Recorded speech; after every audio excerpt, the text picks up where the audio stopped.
Afternoon. We'll call to order the agenda review of July 8th for the Monday City Commission meeting of July 13th, 2026 to order. Can we roll call, please? Yes, sir. Commissioner Davis not present. Commissioner Dollison. Here. Commissioner Birdsong. Here. Mayor Pro Tem Mercer. Here. And Mayor Yates. Here. Thank you. We'll have the invocation and pledge on Monday evening, followed by two proclamations. And then we've got a couple of agenda review only items. I think we'll go ahead and review the South Polk Park Pathways to Prosperity now, and then we'll save strategic plan to the end. Thank you, Mr. Mayor. We have with us this evening Blake Drury with GAI Consultants. Just to give a little background to this, I don't know, is Benicia going to join us this evening? She is on her way. En route, okay. Yeah. So Benicia Frazier is the Economic Development Director with the Central Florida Regional Planning Council, who has been the kind of the facilitator of this. This is an effort that the Winter Haven EDC, former Director Bruce Lyon, had really championed a few years back, of a means to look at what some of the industrial and commercial growth needs were that we have in the south part of Polk County, really targeting the areas along US 17 to the south, Fort Meade down into the Mulberry area, Bartow, as well as Highway 60 or State Road 60, so that incorporates again parts of Bartow, certainly the lower end of Winter Haven and the ILC, and then also all the way over to Lake Wales and down 27 into the Frostproof area. So GAI had won a competitive bid to prepare this study. Blake has been working on it for, gosh, seems like a year. Has it been a year now? It seems longer than that. And they are making these presentations to those municipalities and partners that were involved in this. Our staff has been a part of this, as is the EDC, the staff of the other cities, the Central Florida Regional Planning Council, obviously, as well as the CFDC. So with that, Blake, take it away, and Awesome. We'll have questions as need be at the end. Wonderful. Thank you for having me. This is exciting. We briefed the county commission a few weeks ago, and we're now sort of doing the road show to talk to all the cities. And as T. Michael said, we have been on this work for about a year or so, and you know, this is a very large project, very large area. I think that a lot of leadership has been seen from folks at the city, not the least of which was Bruce Lyon in his role with the EDC. You know, this is a very big area that we're talking about. It's 848 square miles. It covers Winter Haven, Lake Wales, Frostproof, Fort Meade, Bartow, Mulberry, a large chunk of unincorporated area. And, you know, this is a part of the county that's evolved a lot over the last century. You know, you've seen the ebb and flow of citrus and ranching, and then on the western side of phosphate. But the past few decades have kind of moved away from what I would say is natural resource driven industry into something that you might call like locational and proximity based industries. So really good example of that shift right here in Winter Haven is the CSX intermodal facility and the industrial park that's been developed adjacent to that.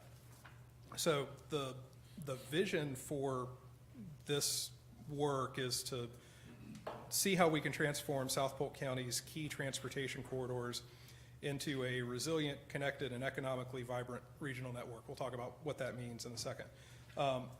In really simple terms, that means that we're looking at how land use, roads, utilities, industrial development, and environmental protection can work together instead of being planned separately. We're going to talk about all of those topics over the next few minutes. We're going to talk about transportation, about how conservation can work with development, and as Benicia told me, I had to, even about everybody's favorite new topic, which is data centers, which we don't think are a good fit for the area. We'll talk about that more when we get to it.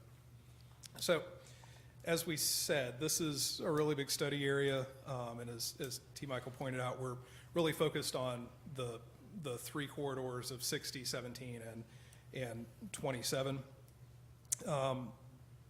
They're connecting multiple communities, and they've already got a lot of industrial activity on them, so that's kind of the natural place to build from.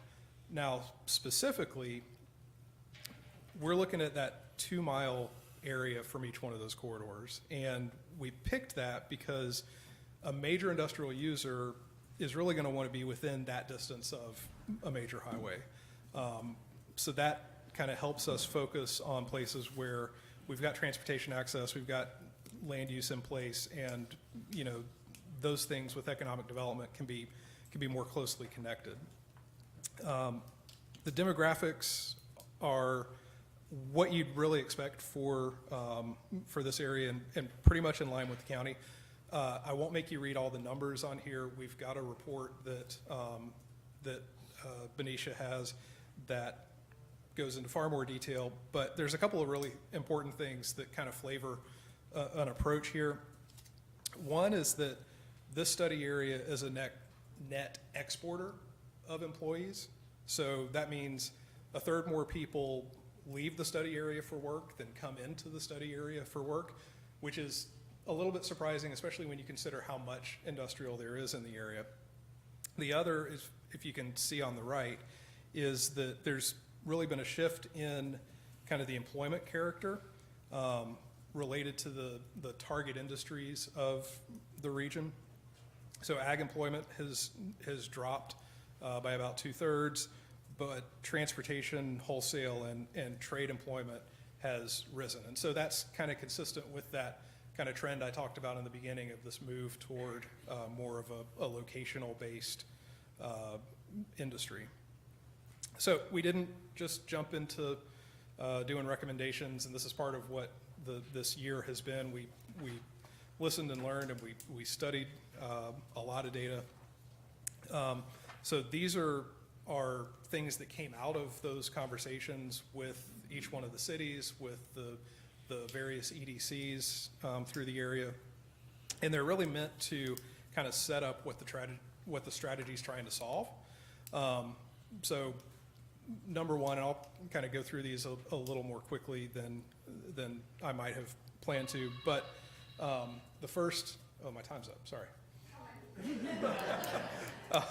So the first one, and I think this is something that really came out through the process, is this urgent need to preserve industrial land. So everybody that we talked to said there's a lot of pressure to convert industrially designated land to residential uses, and if you put yourself in the position of the landowner, that's a relatively simple setup. Residential is there's a market for it, the payback is immediate. Industrial, there's a little bit of a market for it, it involves some investment, the payback takes longer. So those two things sort of push at each other, and you see the sort of scenarios that you get throughout this part of the county where there's sort of push to move and convert at least industrial designated land into residential. The problem is, once you go to residential, it's really hard to replace that industrially designated land. And so we really have to protect it, because in most cases, it's in places that are best suited for this part of the county. So this is the adopted future land use. There's about 14,000 acres designated for industrial use. Sounds like a lot, but it really is not when you think about the fact that, there's other entitlements that need to go with this, there's infrastructure that has to go with it, and, it really has to be available for development. So there are some parcels on here in pink designated for industrial development that, if we were talking, individually, could tell you that the owner is just not going to develop them. And so all those things sort of chip away at that number, which is another reason why we need to maintain those lands for future industrial. So you can see sort of where the clusters are that we that we have to work from. And when you get from that first map with the pink, that's what's designated, to this map that is what's actually on the ground, you can really see that only about half of that 14,000 acres is built with industrial. And of that half, about half of it's vacant. So, meaning vacant land, not vacant building. And so, you know, that tells us a couple of things. There's real capacity for future industrial activity, but there's also a big difference between land that's designated versus land that's ready to develop. And part of the strategy is how do we close that gap? Another thing that we think is important is the sort of ownership pattern. So everything on here, each separate color, represents an individual owner of 500 acres or more.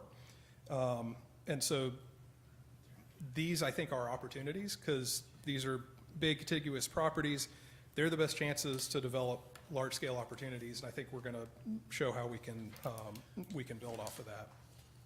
Now, to be fair, basically the entire west side is phosphate, unlikely to turn into the sorts of uses that we're talking about. But as we look through the sort of center and west part of or center and east part of the study area, I think those are where the large opportunities are. The second issue that has sort of come to the top, and one that is driving a lot of things that you see on the ground, is that there really is a shortage of what you might call modern industrial buildings, particularly in buildings that can be divided into like 50 to 100,000 feet for users. That, as we've gotten into this and gotten into the analysis, that's the size range that the economic development folks get the most leads for. It's also a size that you'll see in a second as we go through this. It's in really short supply. And so the reason why this matters is because most of these companies that are, you know, trying to locate here, they're not going to wait a long time for a custom building. A large user, yes, that's sort of expected to be build to suit. These smaller users, they really want to get in. They need something that's available quickly, like I need to be operating out of that space in 6 to 9 months. If we don't have that, those prospects go elsewhere. And anecdotally, we lose a lot of those to the market. So, oh shoot, I've done something. There we go. So I said there's about 16.5 million square feet of industrial.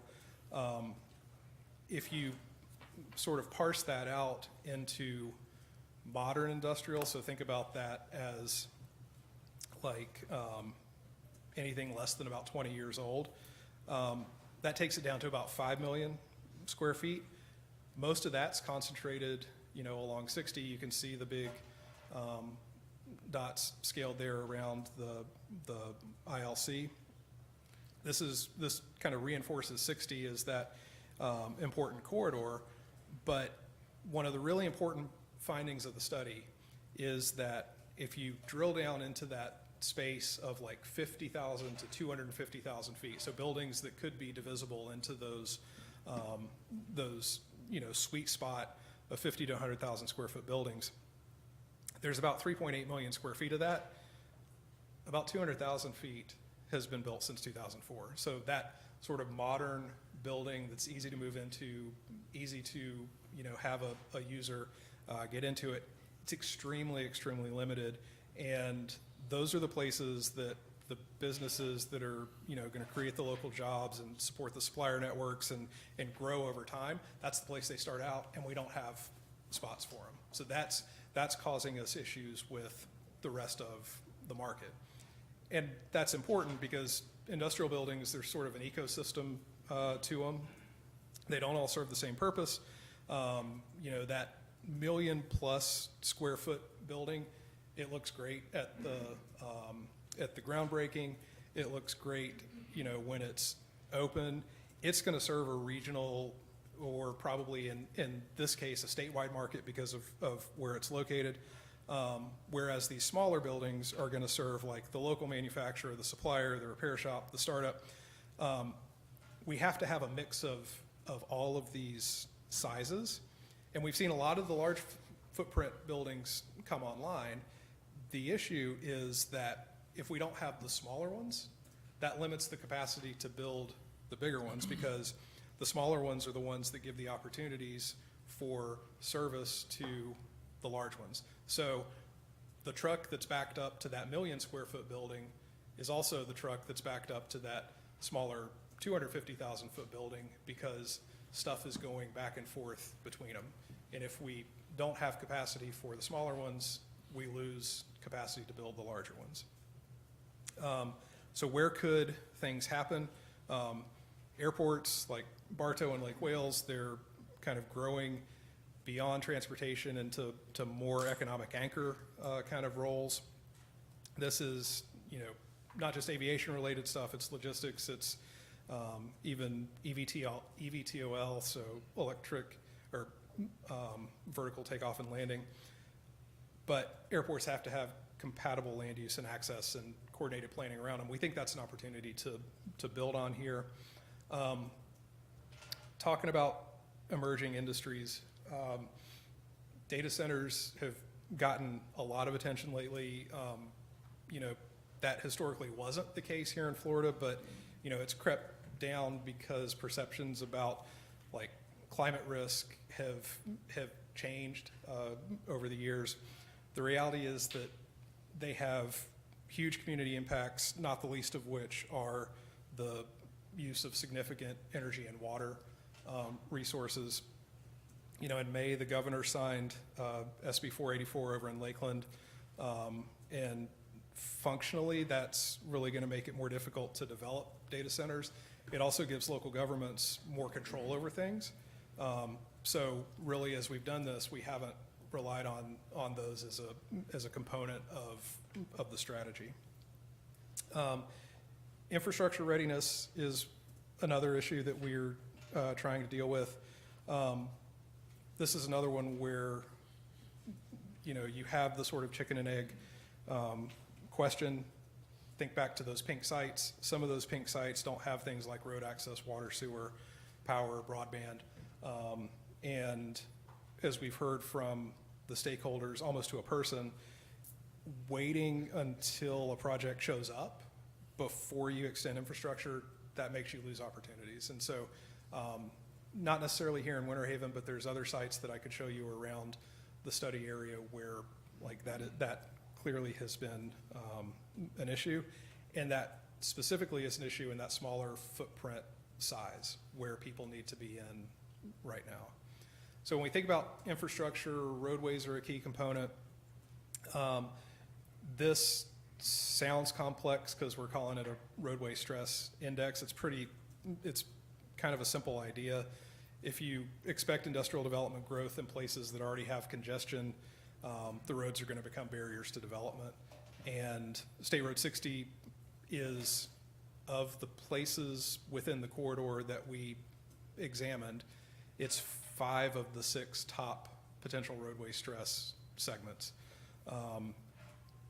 It's already carrying a lot of passenger and freight traffic. If we want industrial growth to happen, we got to make transportation improvements along with this. We'll talk about what some of them can be. Infrastructure, power. Power is actually a competitive advantage for South Polk County. We've got substantial generation and transmission capacity, both TECO and Duke. A lot of modern industries, you think about your advanced manufacturing, your clean industries, they're paying really close attention to reliable power availability. This doesn't mean we're on autopilot. Power delivery and especially substation capacity has to be coordinated with the specific sites where growth is expected, which is why we've sort of, when we get to the strategy, kind of paired up infrastructure with sites. And then the last piece of infrastructure that we'll talk about is broadband. So broadband's generally available. Everywhere here where you see green is served. Everywhere where you see pink is underserved. It's kind of distributed unevenly. Some locations have a lot of providers, others have a limited number. But what we need to point out is that for these users, this broadband's not an option. It's part of basic site readiness, and it's one of those things that falls into that category of extending it after you already have the user is probably not a winning choice. So stormwater and environmental resilience, flooding and drainage, as you might expect, are big concerns, especially around Peace River, Peace Creek. I want to give Winter Haven a lot of credit. You've been a leader in this space with One Water and the efforts of everybody, including, I see Gary Hubbard back there. We worked with y'all on that project for several years. I was here a couple months ago when Gary went through the presentation.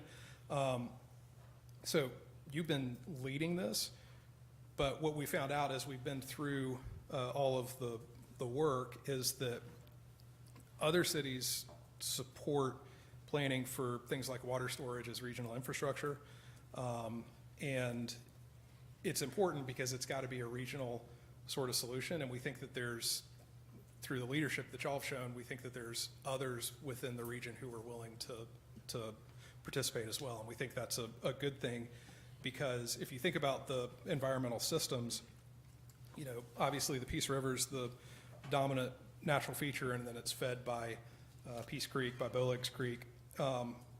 These can be the backbone of a regional conservation network, and we want to talk about how that can look in just a second.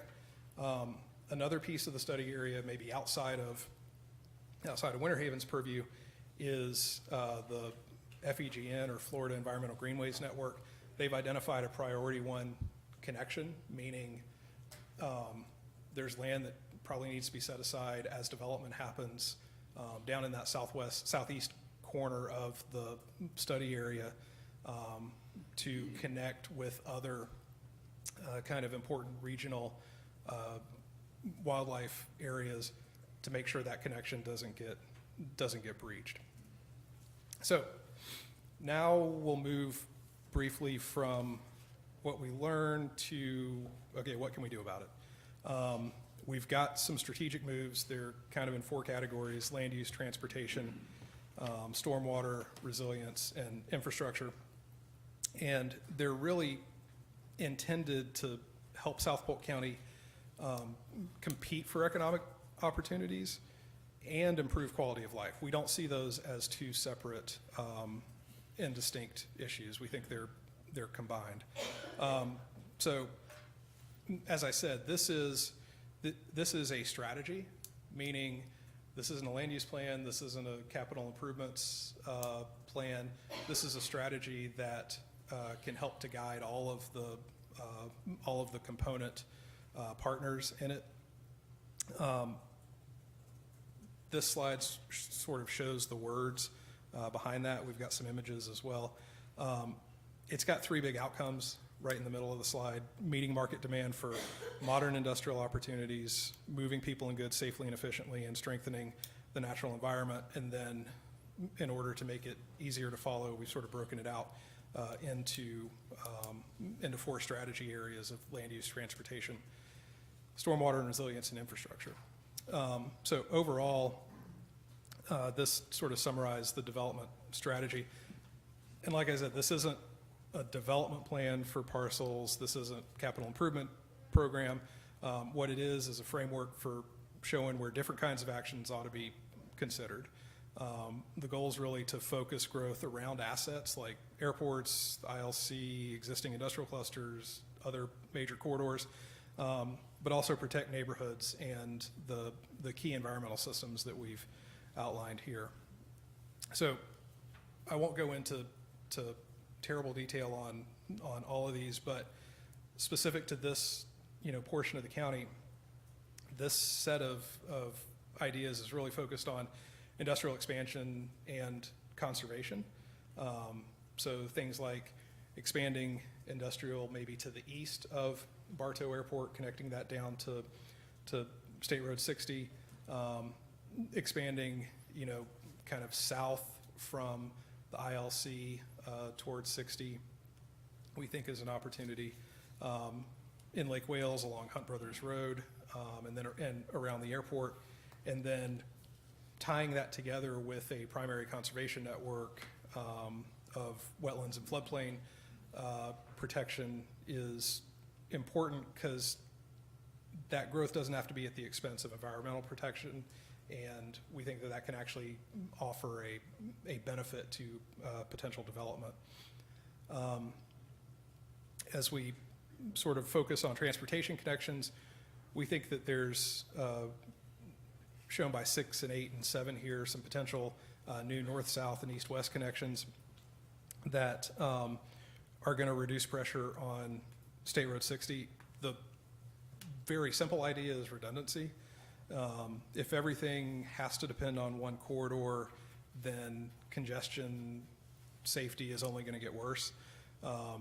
A more connected network gives you more options. It takes the pressure off of that one road of State Road 60.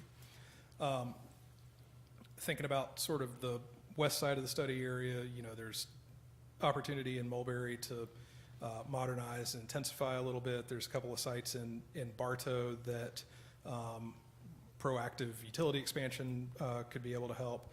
And then there's maybe some opportunities for larger sort of mega site development to the south if infrastructure can be supported. So they have the land portion, but they don't have the infrastructure portion. And then as we move over to the east and the south, thinking about opportunities down by Frostproof, maybe where some nodes can be expanded. Some other sites can be maybe set up as potential large-scale sites, and then you can sort of see that wildlife connection down in the bottom right-hand corner. So we've then further broken these out by each one of the categories. Land use really is about preserving and pre-positioning things. One thing we have done, because we think it's important, is to start to think about how to increase the inventory of available industrial buildings. And we think that local governments can play a role. There's kind of 3 ways generally you can do it. The far left is like the fully public option. That's sort of you're doing it, and you're then operating, whatever building facility that is, or park or industrial park that is. There's a sort of a middle ground of a co-participant option that says, local government can do what it does, which is, it can help with some financing and maybe be more patient. But then private parties build and finance and own the construction.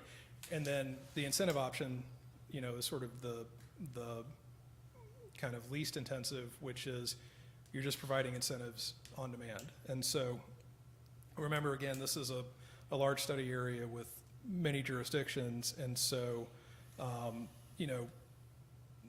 what's right and a good approach for one city is not going to be, the best approach for another.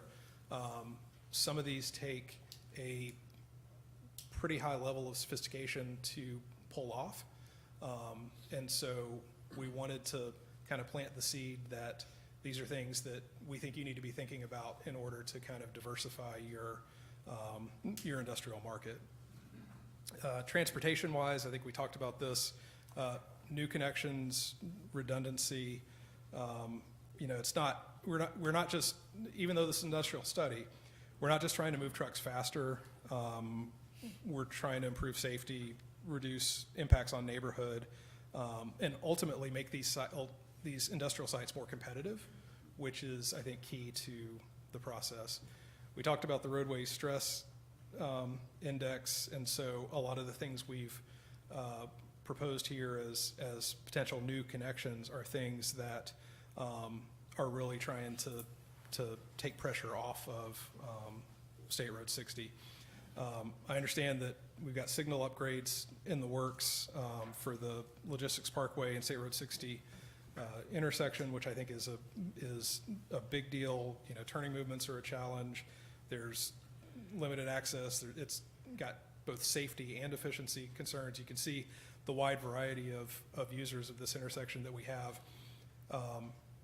Key intersection on key road needs improvement. I think you're well on the way to working on that.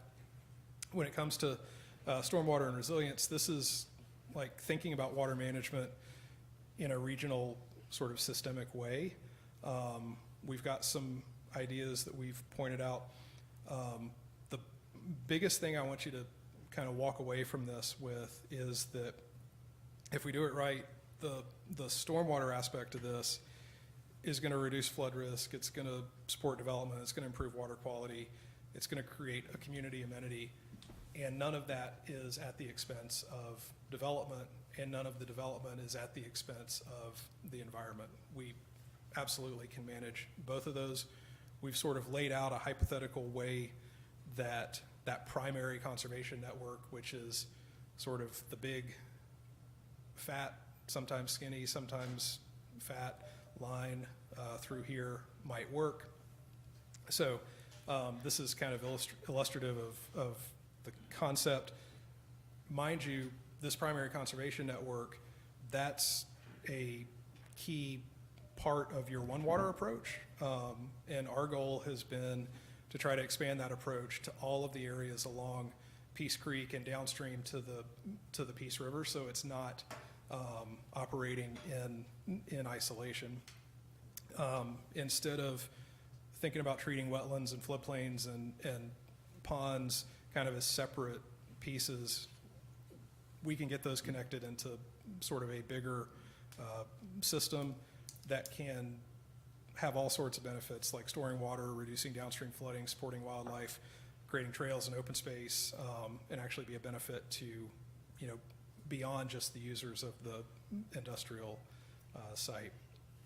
So you can see how all of those elements, from wetlands to floodplains to the stormwater from the development to connected forested uplands, how that can all work together to create a conservation network that can be sort of the extension of your concept of the sapphire necklace.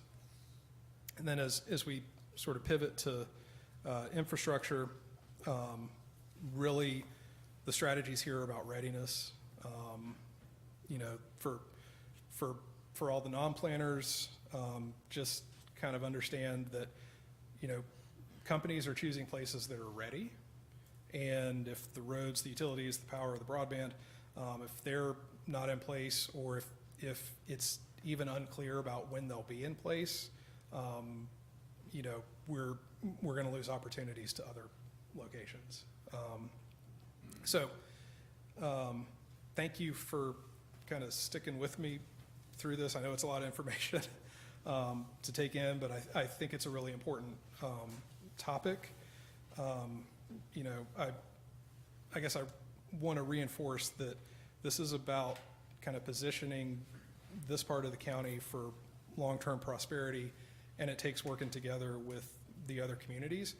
But we've got a lot of assets to build on. Like, we've got strong corridors, we've got airports, we've got rail, we've got logistics facilities, we've got people with large land holdings, we've got lots of power infrastructures, we've got really significant natural systems. So, we can compete for quality jobs even while we continue to protect the character and the environment of the community. So, thank you. Commissioners, any questions? Yeah, I have a question. So the presentation that you just made, we don't have that. So I'd like to have it. I would love for you to have a it. slide deck we can provide to you, and then the full report. So the RPC has, they're in like their second round of review on the report.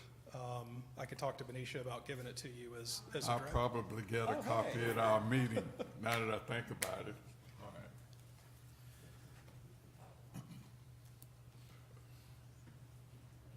Good evening, Benicia Frazier, economic developer with the Central Florida Regional Planning Council. Just quickly, we are still reviewing the document. What we would like to do is engage with our partners. Once we are finished with that process, which is in the latter part of August, we will make the actual document available to everyone. But you can absolutely have the presentation. We will print the presentation this deck for you and put it in your boxes, so you have a hard copy of it. Again, I want to certainly recognize Benicia, and Jennifer is here with the Central Florida Regional Planning Council. It's good to see you. We share a common anniversary that we both came into these jobs on the same day. We also have with us, I think Lindsay Zimmerman I see back there from the CFDC, Steve Elias, and a whole crew of people from the Winter Haven EDC, including the new President, Executive Director Allison Beeman, who I will introduce further later on, and I think other members of the EDC that are here. This is a collective effort, and I think what's interesting about this, particularly as we talk about property tax reform, that is a big issue for all of us. And Blake was mentioning about the opportunity for these lands to be developed as residential. You know, certainly we need residential to support housing here, but at the same time, if you have the opportunity for those to be the industry that employs those folks and continues to contribute into your tax base, that's wonderful. But we've seen that, and I think he hits it on the head, when those prospective opportunities come forward, and we see those, I think the CFDC sends me one about every other day, it seems. If somebody's looking for a location to either lease or move into, and it's not 1 million square feet, it's I need 50,000 square feet, or I need 100,000 square feet, those facilities just don't exist. And that's a tremendous opportunity between all of us in the southern portion of Polk County here, central to the south, to pursue some opportunities and create that inventory and those partnerships that can bring that to reality. So, and I think that the approach of really focusing in not only on what that workforce demographic is, what the need is within the industries, but how do you take care of some environmentally sensitive lands that we have? How do you prepare for the infrastructure? It's a very coordinated, all-encompassing approach. So I commend them for the work, and this is, as I said, a partnership with all of those municipalities and EDCs in the mix. Well, I'll just add that, you know, I certainly appreciate the presentation this evening. I stayed awake the whole time, promise, didn't fall asleep at all. I think that the balanced approach is the right approach, and I think that's something that Winter Haven, you know, has more so than others, because we do have the benefit of the ILC, and it seems, you know, if we want to build, you know, 1 million+ square foot warehouse, we've got the space to do it, and it's out there, and we don't scatter those throughout the community. And you know, we have this cluster and we have this cluster over here. We've got a specific area for that sort of development. There's room to grow towards the south, but that's the area where Winter Haven sees that sort of future growth, and not putting those pieces throughout the area, and balancing that with also the nature piece of it, and make sure the water's flowing correctly, and making sure that we're not impacting the environmental lands. Obviously, you're going to impact somewhat, but to a minimum. And I think, again, that's where that balance comes into play. So let me hit on the hot topic here, because you brought up data centers. So in my calculations and kind of what I've viewed in the way that the city of Winter Haven lines currently are, there's not a room for a data center. So can you expand on that, and where, you know, there's not thousands of acres of old phosphate land that you could go throw a data center on in the city of Winter Haven with the way that our limits are defined? Either one that wants to take it. There's no media in the room, so you're good. Nobody's gonna hear this. Before I hand it off to Blake, I just want to speak briefly to the document itself. I know you guys don't have access to it, but the actual document itself doesn't go into detail about data centers. It does bring it up because of the particular interest in it, But the document does say that while there is an interest in data centers at this time, there are more appropriate uses specific to South Polk. And now I'll hand it off to Blake. And I also think specific to South Polk, the thing that's gotten a lot of traction lately is sort of the hyperscale data centers, which are like you see on 400 or 500 acres, like they're massive sites. And you're correct, right now that sort of site doesn't exist within the city of Winter Haven. The reality is the places where you may have other large sites within this study area may have a site, but access might be limited. Water, sewer, power might be limited to that specific spot. And so, you know, if a city were to decide that was something they wanted to pursue, it really is logistically an uphill climb to get there, not to mention politically. And I think that even within the past year that we've been doing this study, the regulatory climate within the state has changed. And so if you think about what the component uses of a data center are, water being a massive one, I just, the way things have gone, I think it's next to impossible to get that even if you wanted to do one. So. And not saying I do or that we even have that desire to move forward, but it's really just because there is a lot of discussion out there, and there's been calls for moratoriums here in Winter Haven and other municipalities, but I just don't see the need for a moratorium when you don't even have the space or spots to even potentially have the discussion Right. to add the center in the first place. Right, you're almost having an argument for no good reason, because even if you win the argument, you can't execute it. So Right. what good is it? Thank you. Any other questions? Appreciate the presentation. Thank you. Okay, then we'll have 5 sets of previous minutes up for approval, and then we will move right on into the consent agenda. And so I'll let City Manager take it away with 10A. Thank you, Mr. Mayor. I'm going to call upon this amazing team of department directors and staff to present their items this evening. So the developer's agreement with the Physicians Partnership, Eric Labby will speak to this. This may sound familiar because you've heard this as a CRA board. Yes, sir, Mayor, Commissioners. Way back in 2013, we entered into a development agreement with Physicians Partnership LLC. On December 29th of 23, that property was sold to Corgrow 550 Winter Haven LLC pursuant to Section 10.9 of that developer's agreement. The agreement cannot be assigned or delegated without the express or written consent of the other party. We had not received a consent or assignment, so we had not paid the development incentives for that property for tax years 24 and 25. We have since received that assignment documentation, and so on March 3rd, 26, Representatives Corgrow delivered that assignment and assumption of lease and contracts to the city staff, and the city attorney has reviewed that document. You did hear this as the CRA board.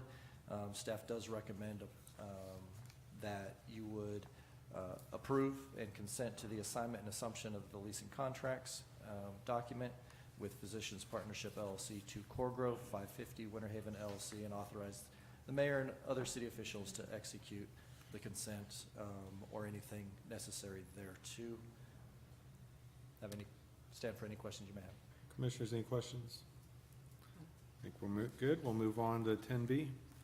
So this is a agreement to provide traffic control. Greg, are you prepared to speak to this evening, or would you prefer I do that, sir? Okay, thank you.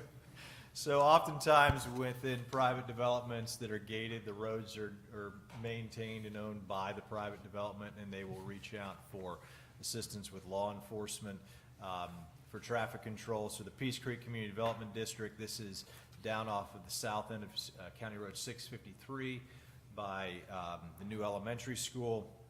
They have requested for the city to exercise jurisdiction for the traffic control enforcement over their roads. Florida statutes does authorize the city to do so over roads that are owned and controlled by a special district such as the CDD that this is. Their Board of Supervisors is required to execute a written agreement with the city in order for us to do so. These are typically intended to enhance traffic safety within the residential subdivisions and communities. The CDD is responsible at its expense for complying with all the requirements for signage and traffic control as mandated by Florida law. Also must reimburse the city for any actual costs of any speed studies or inspections that we would conduct to determine if their existing signage meets or exceeds the standards that are set forth in the Manual on Uniform Traffic Control Devices, more commonly referred to as the MUTCD. They are also responsible for installing and maintaining all the required signage. There's no financial impact to us for doing this. This basically falls in line with how we would enforce in a non-gated subdivision or on local roads, and we're recommending the commission consider approval of the agreement between the city and the CDD for this effort. So if they were to want an officer there running radar, is that something that we would now do? If they have a speeding issue and have a request for that, then they coordinate that with PD, and based upon our availability of resources, we work with them for that. And they would cover the cost of that officer being No, there? Or? that is something that we're gonna do is just our enforcement within that, because again, tickets be issued and so on, but they're not paying for that additional cost on that service. But if we don't have an officer available, we're not obligated to pull one. Right. They don't get a higher priority because of this agreement. This just gives us the authority. It's really a way for us to safen up their streets and patrol those as need be.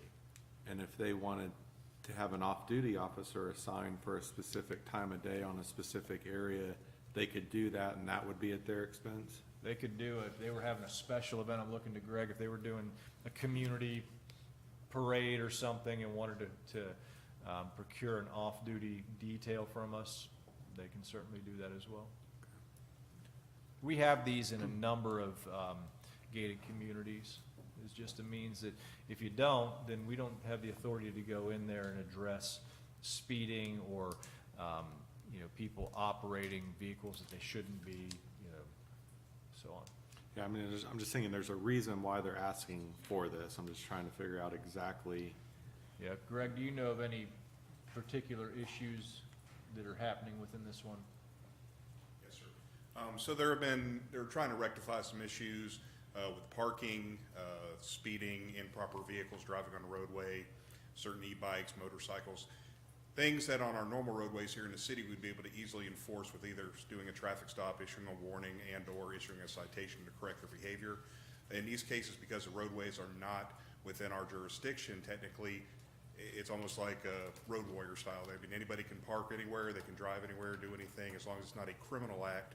If it's just a civil traffic violation, we don't have a jurisdiction to do enforcement without this agreement. So they're gonna report it, they're gonna call in, we're gonna go out there based upon the current call log of the pecking order that falls in, and then we can go out and issue tickets. Absolutely, sir. If they have a reoccurring issue, they can do what's called a directed traffic assignment. We'll put it on our blotter to try to address it as calls for service dictate within the rest of the city. If they do want a special assignment, just like the city manager said, they can contract with us for what's called a special detail officer, and at their own expense, they can have an officer there for as long a duration as they wish. Okay. I have a question. Do they pay ad valorem taxes Yes. to the city? Oh, yeah. Okay, These are all residents in the city. Yeah. right. It's just the private road deal? Right. Okay. Thank you. Thank you. Next item is just travel and training. So you all are slated to attend the Florida League of Cities Annual Conference in Hollywood, Florida, August 12th through the 16th. I believe your accommodations and registrations have been accounted for by Amanda Joe in my office. Joining you this year at that event will be Deputy City Manager Carnevale, and Public Affairs and Communications Director Hill will be attending, and I think is also presenting at that conference. I will unfortunately not be able to join you due to a family wedding that I need to attend out of town that evening. So, item 10D is a First Amendment to the Utility Developers Agreement with Four Star Real Estate Group. This is specific to the Harmony on Lake Eloise project. Gary, would you like to speak to this one, please?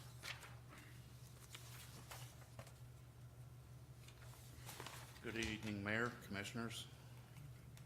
So this item that you'll be considering on Monday is basically for upsizing of utilities through the development. And you'll see here that the 12-inch force main will go down to our new Harmony Master Lift Station. Flow will be directed off of the eastern side of our system that currently flows to the Master Lift Station at the Chain of Lakes complex. So we'll take some stress off of that station for additional future capacity at the Chain of Lakes.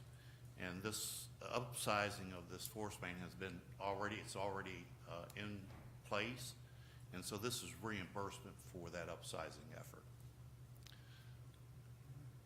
So this work has been done, and this is an approval of that First Amendment. And basically, as they're putting in their utilities developers agreement, if we know that we have a need for expanded pipe size and the like, we factor that in. So, I'd be happy to answer any questions. I think we're good. okay. Gary, the next one is yours as well. Badger Meter Smart Cover System Agreement. Right, so we have, the smart manhole covers throughout our system now, and they do require maintenance. These systems, basically, they monitor the water level in a manhole, and they shoot that information up to a satellite, which pings it back down to our employees on their phones or their tablets. So this is just a maintenance agreement to make sure that everything remains operational throughout the year. Okay. I have a question. Yes. Gary, are they on all of our manholes? No, sir, we strategically locate them throughout our system where we know that we might have issues. So we have, I think, 74 out there in our system now. So they have helped us tremendously as far as sanitary sewer overflows. We've been able to catch and avoid an overflow because of this equipment and this technology. Gary, can they be moved as Yes. need be? If you have a problem that came up in an area, you could relocate them. They can be relocated into another location. Just got one more question. So I know that in the past that we've had some issues years ago as it relates to when there were weather events that caused backup. So I'm just wondering how. So basically what happens is we have some areas of our systems that we suspect have a lot of infiltration and inflow. We can move these into those areas to I see. document which segment of pipe we might need to look at as far as lining or replacing. So besides the benefits of avoiding sanitary sewer overflows, it also helps us to identify systems that we might need to replace. And also plugged lines. That is correct. All right. I think maybe you're still up. 10F. 10F, Water and Sewer Connection Fee and Rate Study. So as you know, this past legislative session, a bill was passed that will require us basically to do away with the surcharge that we currently charge to our out-of-city customers. And that will have to be done by 2027. So we want to be proactive. We will be coming back to the commission later this year for probably a construction-type loan instead of a revenue bond. And this information from a rate study and connection fee study will support that effort later this year.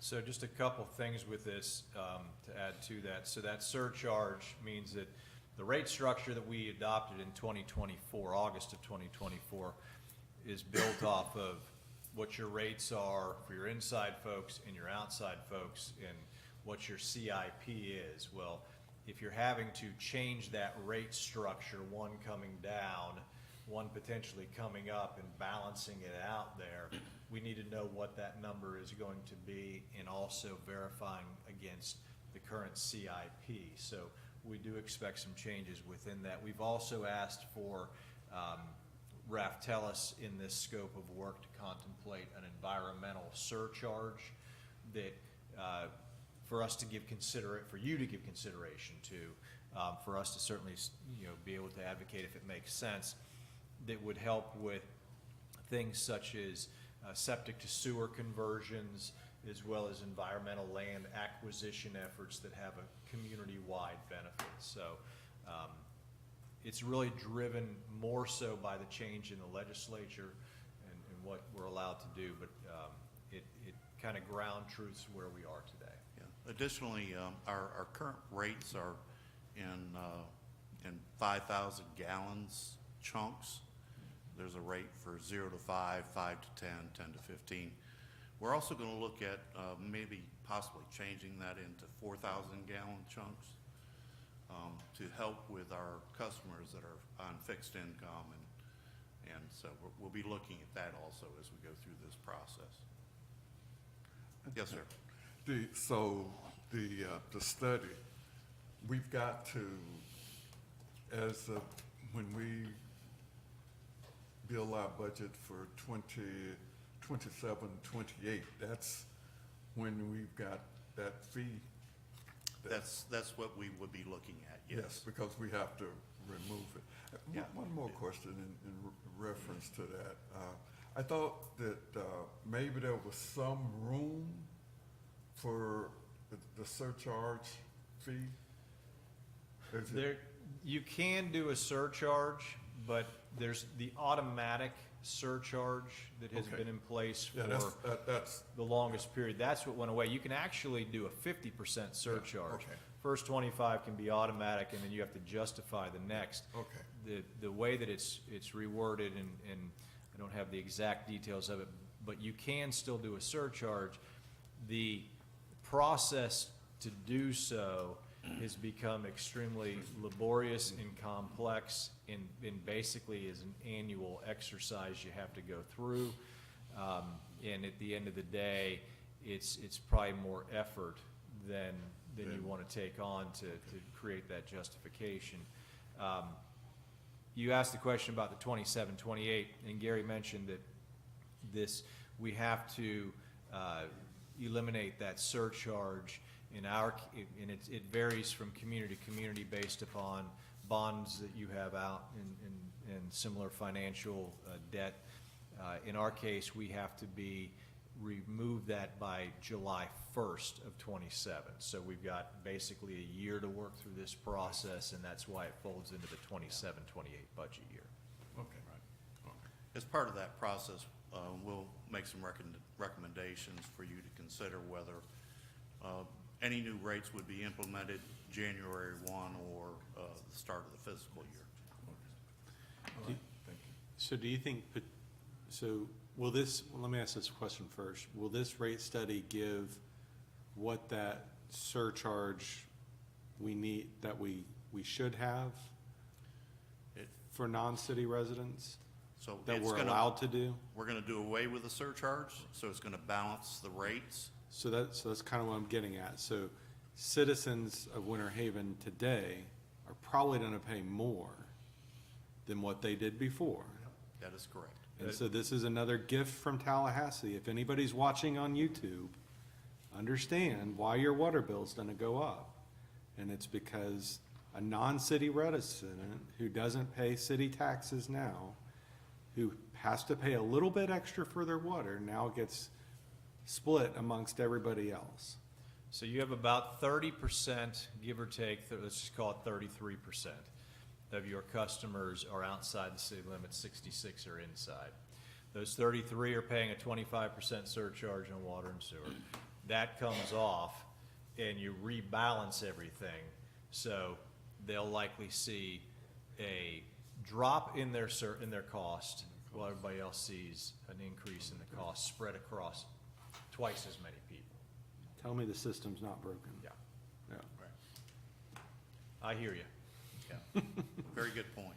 Because as a city resident, we all pay, and most everybody in this room all pays city taxes, which helps go towards the infrastructure cost overall. And that's why we pay a little bit more in that direction. But now, that's not the way it's gonna work. So, look forward to the rate study. Thank you for the. Moving right along, since we're Y'all bring kinda that stuff up. talking about sludge, let's just go on with it. So, thank you, city manager. I didn't describe it as snot as somebody recently did in a meeting, so.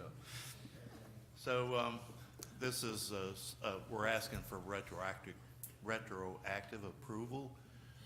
This was an emergency condition at wastewater plant 3, where we had a pipe in one of the aeration basins fall and hit the aeration system, so we had to take that basin out of service. And when we did, that kind of upset the treatment process and increased the amount of solids that we had to handle.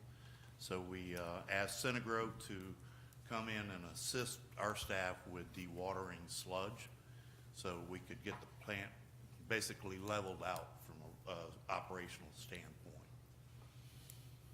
So this is one of those emergency things that we have to do. You know, it's the stuff that comes up, and when you have one plant that you're taking a portion of it offline to do repairs, and then you have a problem in another plant, and suddenly what you anticipated to be the challenge just gets a little more complicated. This is a retroactive approval because this work has been done. Are they still on site, Gary, or are they all I believe done? they are. All right, There's Gary, I see your always name happenings like on the this next one in too. water and wastewater.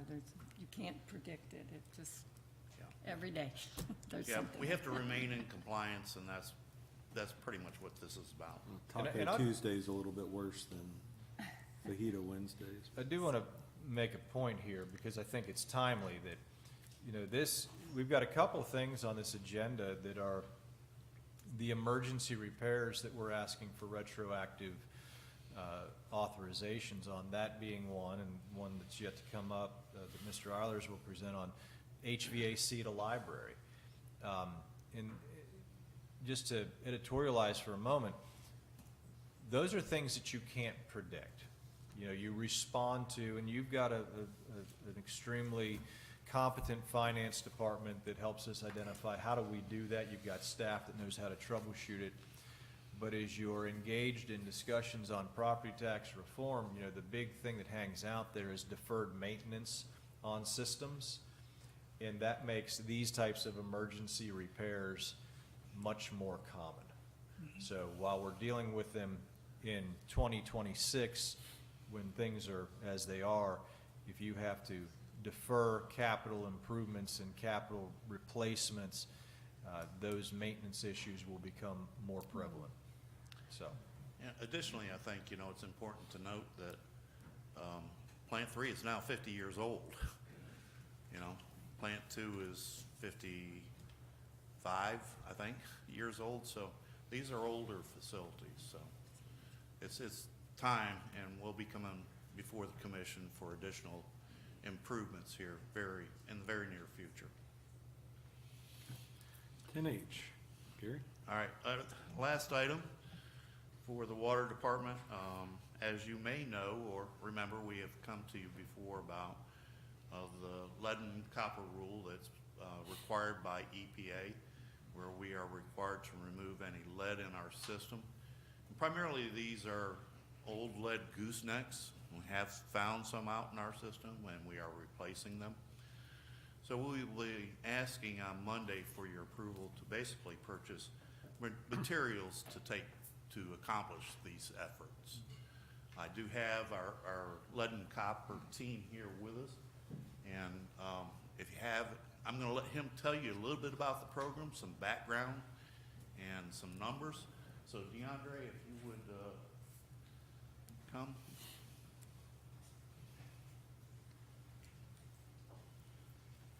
Good evening, Mayor and Commissioners. My name is DeAndre Holmes-Wilfork. I am the construction superintendent. Me and my crew are in charge of the lead and copper program.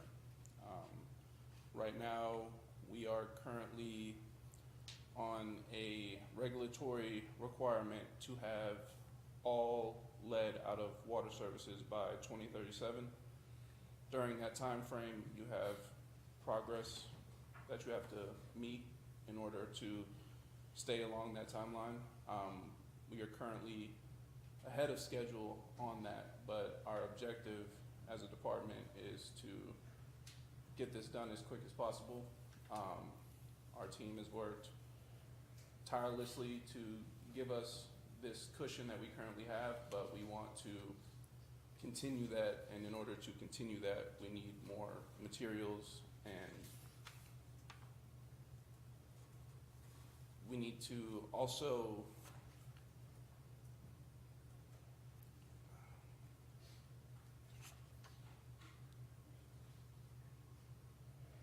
let me start over, sorry.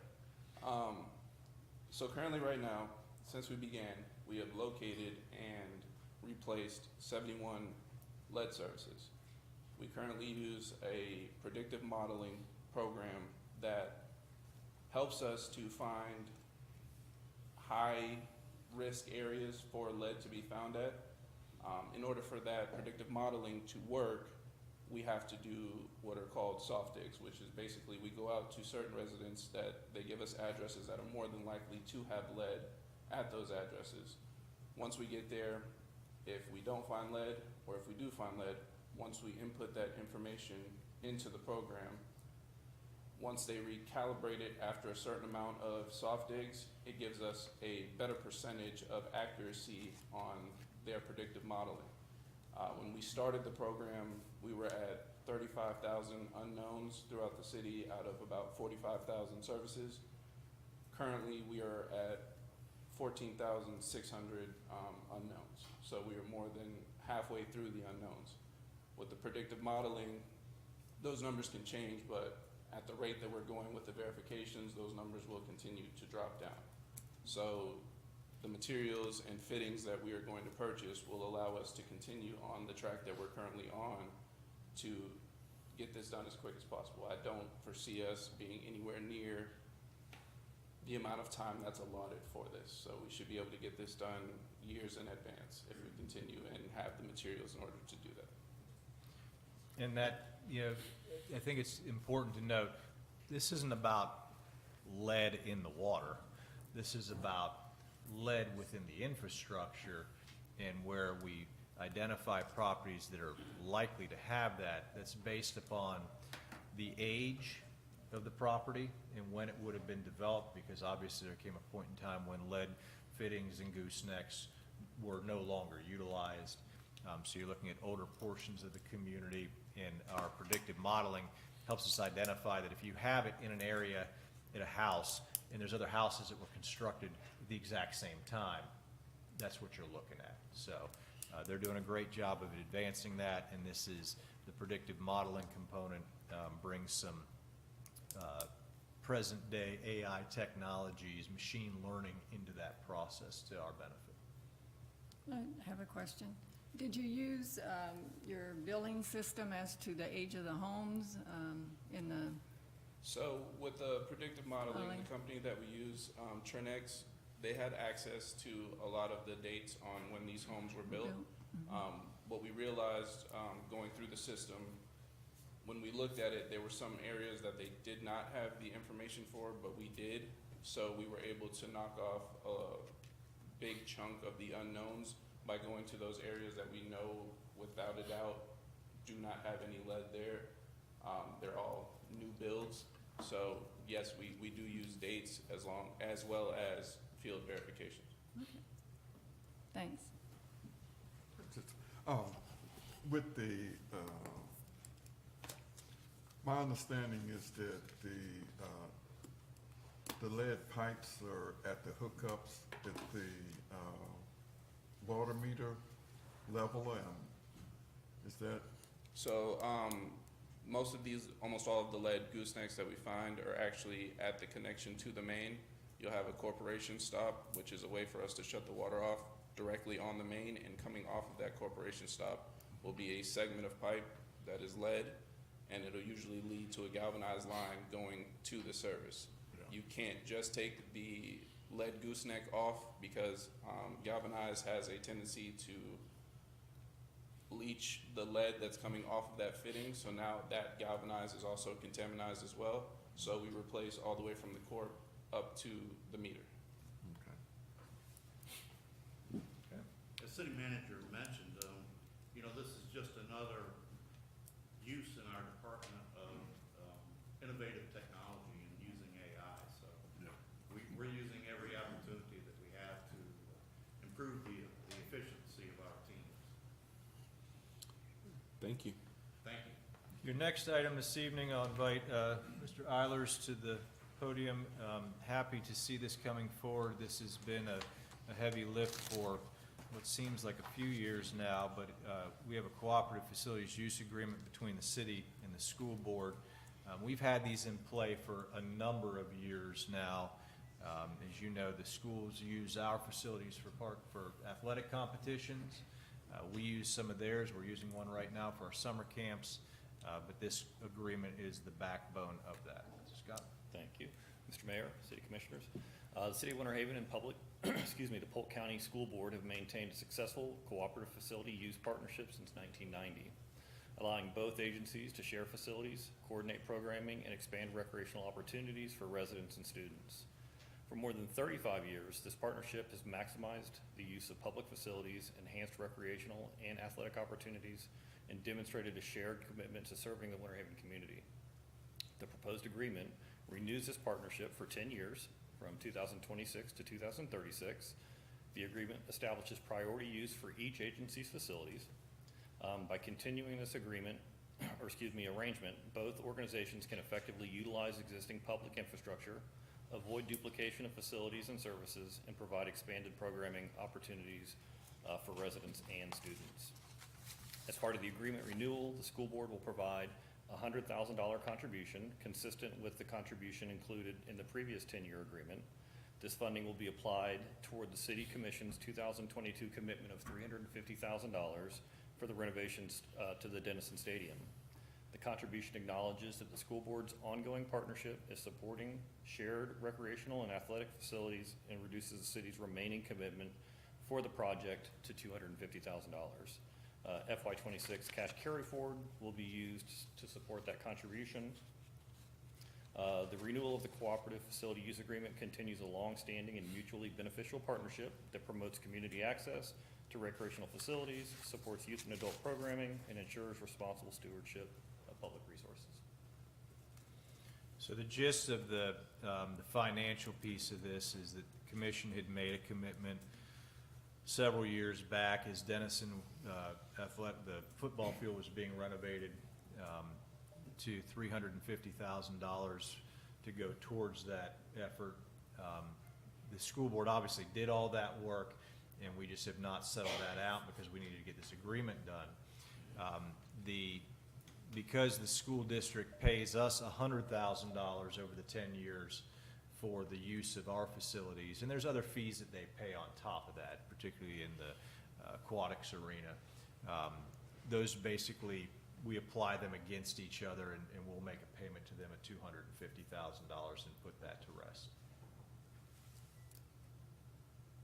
So have we, I know part of the challenge, use that word, that we had was with the use. And so all that has been worked out? So our use of school facilities, Denison in particular, we have access to that if we need to program into that space for, if we want to have an event or a competition or something of that nature, we would coordinate that just the same as we would coordinate the use of a gymnasium or otherwise. It's built around the scheduling and the other activities. School board activities take priority on their property. Our activities take priority on our property. It does not allow for just the open access to that site. I would not advocate or try and seek that out, just the same as I wouldn't try and open up some of our facilities just for anyone to go in and use at their own will either. That would have to be coordinated and scheduled accordingly. So when are we going to finish the payment, the $250 that we owe? Once the agreement is executed, we would do that right out the gate to settle that out. All right. And that comes out, we've already identified that within general fund balance. We've kind of been sitting on that for, gosh, I think the commission considered this probably 3 years ago. Yes. Somewhere in that range, actually longer than that. 'Cause Longer than that. It would have been when city manager Herr was still here Yeah, in 2022. Peachy Cutter was still on the commission. Okay, next item, I mentioned this, again, some emergency repairs, so Scott, if you'd speak to the HVAC efforts at the Winter Haven Library. Yes, sir. So the HVAC system at the library was installed in 2004, consists of 4 large units. As part of the city's long-term capital replacement strategy, funding was included in FY '26 to replace 2 units over 2 units and over 4 multiple fiscal years. In June, Unit 4 experienced a catastrophic failure requiring immediate temporary repairs and a full replacement. At the same time, Unit 3, which operates in tandem with Unit 4, suffered significant mechanical issues and was operating at only 50% capacity. The combined failures subsequently reduced the library's cooling capacity, creating risks to the facility, library collection, staff, and visitors during peak summer temperatures.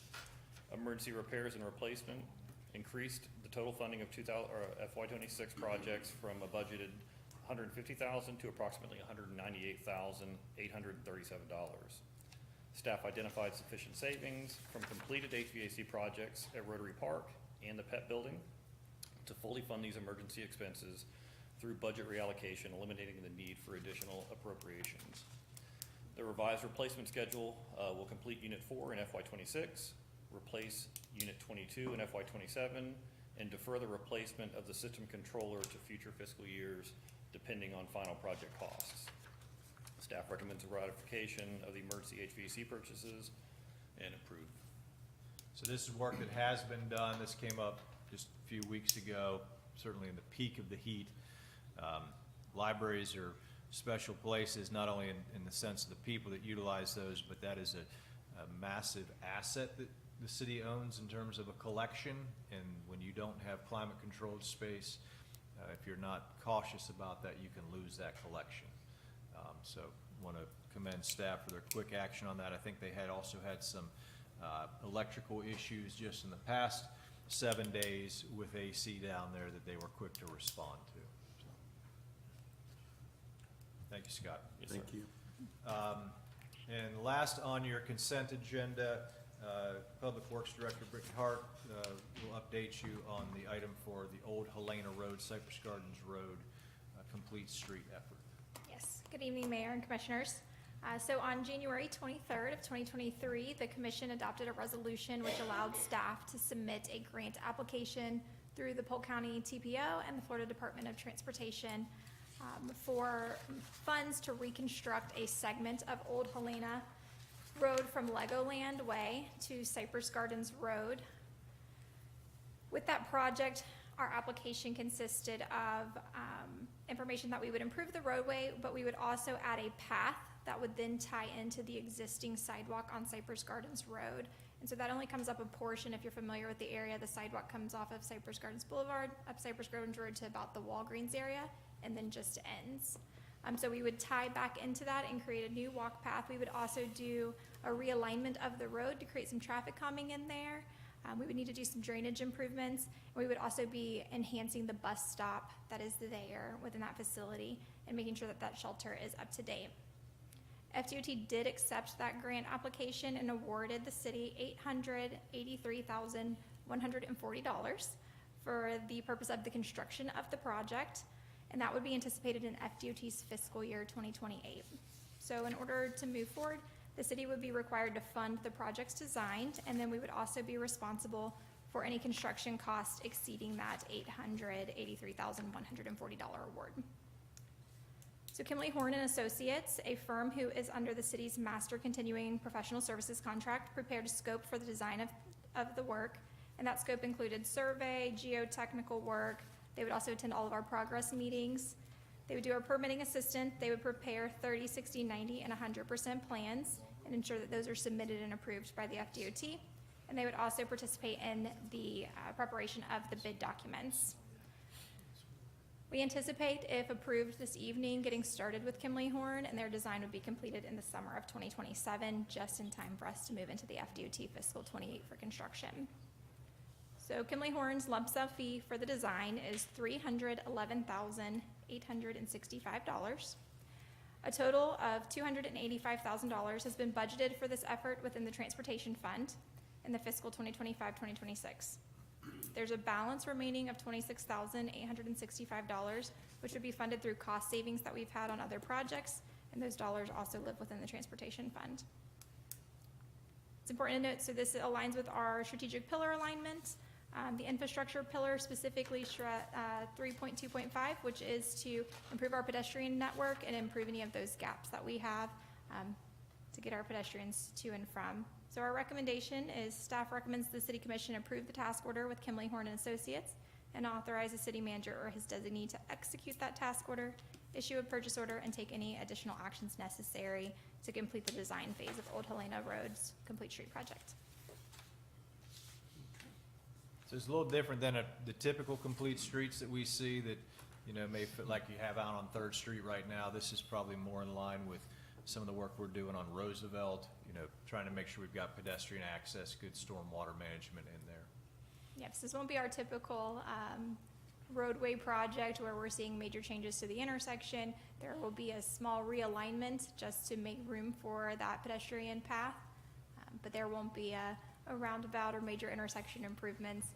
They will see a nice new upgraded bus shelter out of it, so we're excited for those. Great, thank you.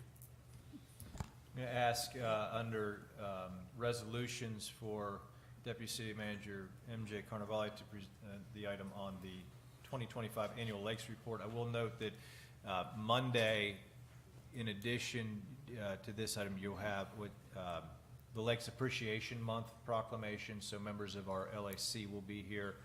And during Monday's presentation, there will be a slide deck component that I believe Devin Moore and members of our Lakes, or our Natural Resources team will present. So, MJ? Good evening, Mayor and City Commissioners. So our Lakes Advisory Committee serves in an advisory role to the City Commission. So that group has actually existed for 40 years. This will be the 40th year of existence for the Lakes Advisory Committee. And each year they present an annual lakes report that summarizes the lake conditions, documenting the city's management efforts as well. In that report, they evaluate water quality conditions, hydrologic conditions, and biological data. And again, Monday night you'll hear more about all of that in some detail, but kind of at a high level, in 2025, 51% of the monitored lakes met the state's regulatory thresholds, which is a substantial improvement from 2018, when only about 37% of the lakes locally hit that threshold. So that's good news. And then many of the remaining lakes that are impaired continue to show improving water quality trends. And you know, we use very sustained science-based management here, and I think it shows that long-term benefits, those long-term benefits pay off if you kind of continue to work that plan, right? Each lake in the report includes a water quality management plan which identifies specific challenges that lake has and within that lake's watershed, as well as outlines kind of the management strategies and the future priorities for each of those lakes. And those serve as kind of like a living document that we use to manage the lakes. Since 2020, that report's also included an interactive online version, which gives residents and researchers like a public-facing, very interactive tool that you can jump real quick and see, hey, this is the lake I'm interested in, and get right to that information. I'd also like to note that report is used pretty heavily by other regulatory agencies. So when FDOT is doing a project near a lake in Winter Haven, they're pulling that report and looking at the data.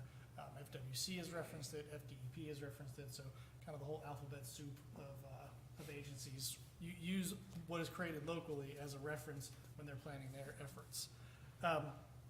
Complementing that, the digital and the hard copy versions, this year, we have a in brief document, which will be the second year that we have that. So that is just like a couple page document that uses some kind of graphs and pictures to explain at a very high level what's happening in lakes locally, and really to kind of invite people to dig into the bigger document and find out things specific to their lakes. There's no financial impact associated with this item, but I do think it's notable. You have a specific strategy within your strategic plan, strategy 4.31, that speaks to continuing to publish this document and implement the management strategies that are outlined in it. So I think meeting that strategy and goal is important to note. And then other than that, staff recommends the City Commission approve Resolution R2619, adopting the City of Winter Haven's 2025 Annual Lakes Report. And I'm going to just look to Devin. Devin, will they receive a hard copy Monday? Yes, we should have that hopefully before then, but definitely by Monday. So you'll have that nice, thick reading material to get you through. I heard in Birdsong's copy, it has all the fishing spots in Winter Haven. If you are an angler, this is an essential document, in my opinion, because it's going to tell you where you need to go. Under new business for Monday, I'll ask John Murphy to address item 13A, which is the appointment of legal counsel. Thanks, City Manager. On June 17th of this year, we issued formal notice to Blue Line Aviation regarding their default under the land lease agreement and the resulting automatic termination of that agreement pursuant to its terms for their failure to commence construction of the 38,000 plus or minus square foot building that they were required to construct as part of the land lease agreement. We have, in anticipation of litigation, in consultation with the city manager, reached out to the Campbell, Trone, Tamayo, and Aranda law firm via John Mark Tamayo to have them be available to represent our interests in any resulting litigation flowing from the city's actions in terminating the lease or notifying of the automatic termination. Litigation has been filed, and this is allowing for Mr. Tamayo, who is a board-certified civil trial lawyer, to undertake representation of the city's interests in that litigation, which is pending in state court here in Bartow. Circuit Court, the letter of representation is attached. It's been executed. It allows for legal services to be furnished by that law firm in conjunction with this particular matter, and we would ask that the City Commission on Monday ratify that. Happy to answer any questions if you have any as to the agreement. Don't want to really make any further comments on the pending litigation, but we can keep you posted, and I will continue to do so. And I would assume that advice goes for the commission and anybody else. We don't talk about any ongoing litigation until that comes to a conclusion.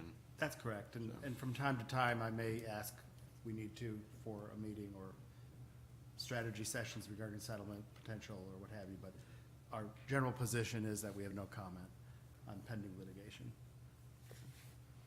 Okay. And then the other item for you for Monday, and there's really no discussion for it this evening, is during the May 26th meeting, Commissioner Davis had asked about bringing forward for discussion amongst the five of you matters pertaining to city commission compensation.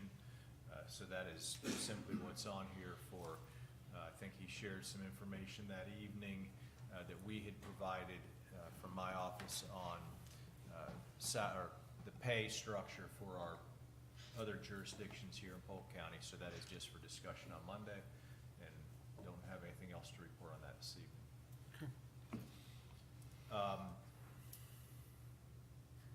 If it pleases the commission, one last thing, you are going to the FLC, so you do have to designate a voting member. Thank you, AJ, for putting that up. So this is when they do their annual business meeting, each municipality sending delegates are asked to designate one of those officials to vote at that annual business meeting. So we'll ask you for that election amongst you all Monday evening, and then we will communicate that back to the staff at the Florida League so that they have it. The last thing, if it pleases the commission, we could do at this point is the strategic plan presentation on environmental stewardship. I do want to, again, though, point out we have with us this evening Allison Beeman. Allison, if you'd stand, and certainly come to the podium if you wish. Allison is in her, I think, third day as the new president and CEO of the Winter Haven Economic Development Council. We met with her, Eric and I, yesterday to go over a few items. But if you don't know Allison, I wanted to give her a chance to introduce herself to you, as she will be the person that comes to the podium and cannot tell you about all the things that are going on. No comment. Yeah. Hello, good evening, Mayor and Commissioners. I look forward to working with each and every one of you. As it's my third day, I'm still getting my sales flowing here with my lovely ladies that I work with here at the Economic Development Council. I do have 15 years of past private sector experience. I worked for Cemex and Tucker Construction previously, and then prior to that I worked for Central Florida Development Council and Haines City Economic Development Council, where I served as president. So I worked with Vanessa Castillo in Haines City many moons ago, and so I have a number of years of economic development experience and coming back to my roots in economic development here for the city of Winter Haven, where I was born and raised. So looking forward to it. Thank you so much. Okay, thank you, Allison. So the last item this evening is a strategic pillar update. I hope you're finding these beneficial. I know they come at the end of long meetings, but I think it's a great opportunity for you to hear from some of the staff that are doing amazing work. And this one is very timely in that I mentioned you're doing your Lakes Advisory presentations on Monday. Certainly a big piece of our environmental stewardship and the annual Lakes Report. Environmental stewardship isn't just about lakes, though. It's also about how are we preserving this community for future generations, about environmental protection. That includes things like solid waste and stormwater management and urban forestry, land use planning. So we've put together a few items that we want to talk to you with this evening. Some of this may sound familiar to you. Obviously, we've gotten a lot of rain. Cassidy King is going to kick us off about our Phase 2 water shortage update. This is tied back to SwiftMud. Our Lake Idle 4E plan. I did budget briefings with all of you over the past week. We talked a lot about in the Stormwater Proprietary Fund that Lake Idle projects. So we'll have an update on that. The expansion of South Lake Howard Nature Park. This is a really cool project that I can't wait until it's done and we can get out there and do a ribbon cutting. We haven't done a ribbon cutting in a couple months, so we're due for one. And then the Northeast Landfill Customer Convenience Center. That almost sounds like something you'd visit at the airport. That's actually a transfer station that is very convenient for our folks here. So Cassidy, take it away. Awesome, thank you. Well, good evening, Mayor and Commissioners. My name is Cassidy King, and I am the Customer Relations Specialist for the Water Department. And tonight I'm going to provide a little update on the Southwest Florida Water Management District's Phase 3 water shortage update and the department's efforts in response to this item. So to give a quick recap, in late March, the Southwest Florida Water Management District's Governing Board declared a Phase 3 modified extreme water shortage order, and this was declared because there was a regional rainfall deficit of 13.7 inches across the district. Now, the main thing that came out of this for utilities was a irrigation schedule of 1 day per week, The city's irrigation schedule in response to that was even addresses may water on Tuesdays, and odd addresses may water on Thursdays, and they may water before 4 a.m. or after 8 p.m. And then additional utility responsibilities that came from that include restriction, implementation, and enforcement, which we have been working with code compliance on, community outreach and education, and then monthly monitoring and reporting to the Water Management District. Now, originally, the shortage order was set to end July 1st of 2026, but at the last governing board meeting for the Water Management District, they did extend that water shortage order until October 1st. And I know you might be thinking, we have gotten so much rain the past few weeks, so why are they extending the water shortage order? Well, while we have gotten a lot of rain the past few weeks, they look at the regional rainfall levels for the district in the consideration of the shortage order, which at the time was a deficit of 11.4 inches. So that is why they extended the water shortage order. Now, they did add a caveat that this shortage order could be rescinded early, dependent on those rainfall levels, but for now it will stay in place until October 1st. Now, the department itself, the biggest thing we've implemented is public reporting, adding that into Access Winter Haven, which is the app residents, the public can use to report things such as potholes they see. We just added a irrigation violation tab into that, so it keeps public reporting in one hub, and it also allows our department to deal with those reports in a streamlined manner. Now, how we've been handling those is when an address is reported, our water conservation specialist will reach out to the property owner that was mentioned in the report, and they'll make communications via door hanger, on-site education, phone call, or email. It's kind of been done on a case-by-case basis.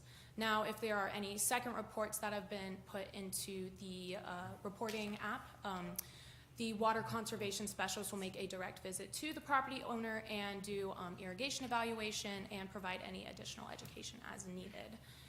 Outside of Access Winter Haven, we have put out a couple of social media posts regarding the updated irrigation schedule and the irrigation education services that the department provides, as well as a notify me notification, so that email notification about the new irrigation schedule. And then lastly, we have been doing community engagement about the irrigation schedule at public events the department has participated in, such as Seven Rivers Water Festival. Now, this is just a quick screenshot of what that irrigation violation tab looks like in Access Winter Haven. So just like the other tabs, you would first put in that address where you notice the violation happening, and you can add a photo if you do desire. And then the reporter would put in that description, as well as the day of the week and the time of day they notice that irrigation happening. And that has really helped us out because it can give us addresses or areas to refer to code compliance for patrolling. And then lastly, they would just confirm that the address in the report is accurate. So from that, we've had 76 total reports. We've actually had a few more in the day, so I believe it's at 83 now. We've had 83 total reports through Access Winter Haven, with 18 second reports put in there, so an address being reported twice. And then we have referred 2 of those cases to code enforcement. In addition to that, we've done 54 irrigation evaluations since April 1st. And outside of Access Winter Haven, from the code enforcement team, there has been 20 code cases to date in regards to the water shortage order, with 2 door tags issued, 8 verbal notices, and 10 official notices of violation.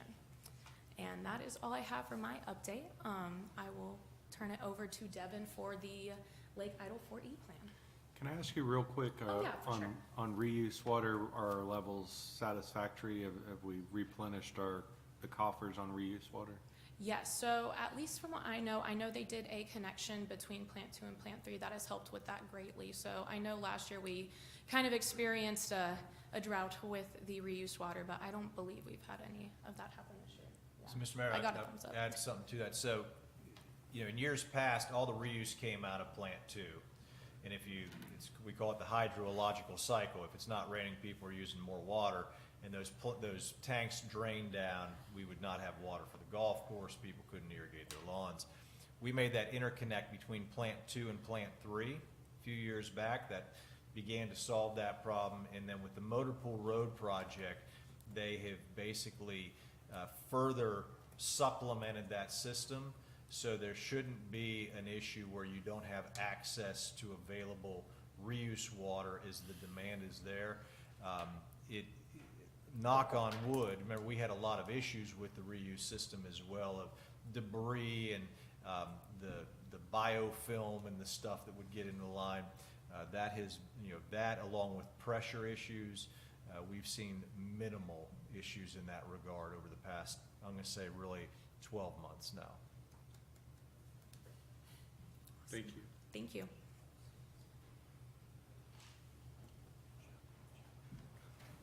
Good evening, Mayor, City Commissioners. My name is Devin Moore, Senior Environmental Scientist with the Natural Resources Team. I had a direct hand in developing this Lake Idle 4E plan, which I'll be discussing today. First things first, a little background on Lake Idle. It's a small 19-acre water body located between Lakes Maud and Buckeye. It sits just to the southeast of Winter Haven Recreation and Cultural Center. The map here depicts Lake Idle, and the red area is its stormwater drainage basin. As you can see, the majority of the basin lies just to the north and to the west of the lake. Over the last decade, Lake Idle has been exhibiting declining water quality, and in 2019, it was classified as impaired due to exceedances of the state regulatory thresholds for chlorophyll A, nitrogen, and phosphorus. These are the primary pollutants of concern that we're looking at in our lakes. As a result of these exceedances, Lake Idle ranks at the top of the priority list for management action, as determined by our annual lakes report. And in recognition of these issues, we have developed a Category 4E pollution reduction plan, which was submitted to the FDEP and approved in 2024. If you're unfamiliar, a 4E plan is an alternative to the state's standard process for addressing impaired water bodies. This process typically starts with the development of a total maximum daily load, or TMDL, and then that TMDL quantifies how much pollutant loading needs to be mitigated. Followed by the Basin Management Action Plan, which stipulates specific management strategies aimed at addressing those pollutant loads. So instead of waiting for DEP to thoroughly evaluate the lake and basically develop its own plan, which can take years to decades to achieve, we have opted to go with a 4E plan, which allows managing entities to present a list of projects that are already in the process of being implemented. Not only does this provide local stakeholders with more control over project selection, but it opens up opportunities for state and federal funding. Ultimately, it results in a more timely application of management strategies. So the remainder of these slides are going to be discussing some of the major projects that are being put forth as part of this 4E plan, many of which you guys are already familiar with through your recent budget briefings. The first of these involves improvements to existing stormwater infrastructure in the drainage basin just north of Lake Idle. Effective stormwater management is a preventative measure that helps to reduce the amount of external pollutants that enter the lake. These particular improvements were originally conceptualized as part of the Stormwater Assessment and Improvement Plan back in 2019. It says 2017 here, my apologies. The report didn't come out till 2019, but we identified some priority areas in 2017. Focusing on the first phase of these concepts, this project involves the installation of approximately 1,000 linear feet of exfiltration pipes, associated inlets and cleanout ports, as well as restoration of any impacted driveway aprons and sidewalks within the vicinity of the improvements. The map here depicts the proposed general locations of the infrastructure additions within the rights-of-way along 9th Street, 9th Court, and Avenue B Northeast. The city has implemented exfiltration systems in the past and can attest to their efficiency at capturing sediment, yard debris, and litter, while also allowing for rainwater to soak into the ground. However, this project will be employing an innovative new take on the practice. This top image depicts the cross-section of a proposed storm tech system, which is comprised of perforated pipe surrounded by gravel and geotextile fabric. These systems are designed with ease of maintenance in mind. Debris can be jetted out to cleanout ports, and then a back truck can be used to remove that debris before it can actually make its way into the stormwater system proper, which drains directly down to Lake Idle. To help fund this project, the city was awarded a DEP non-point source management grant, reimbursing us in the amount of $348,000 for the construction aspect of the project. Currently, staff are working to finalize the designs and permitting by the end of the 2026 fiscal year, and construction is due to be completed by this time next year. All right. The second major initiative of the 4E plan is the sediment inactivation project, which addresses pollutants that have already entered the lake. These legacy pollutants are present in the lake bed and slowly leach excess nitrogen and phosphorus into the water column, which can lead to algae blooms and the growth of nuisance plant populations. This project involves the application of Utrazorb, an innovative product that binds to bioavailable phosphorus in the top few inches of lake sediments. Essentially, this creates a barrier that drastically slows down the release of additional nutrients into the lake. Utrazorb is an EPA-approved compound made from bentonite clay and has been successful in improving water quality in several Polk County lakes. This also includes a pilot test of the product in Lake Swan, which Commissioner Birdsong is probably familiar with.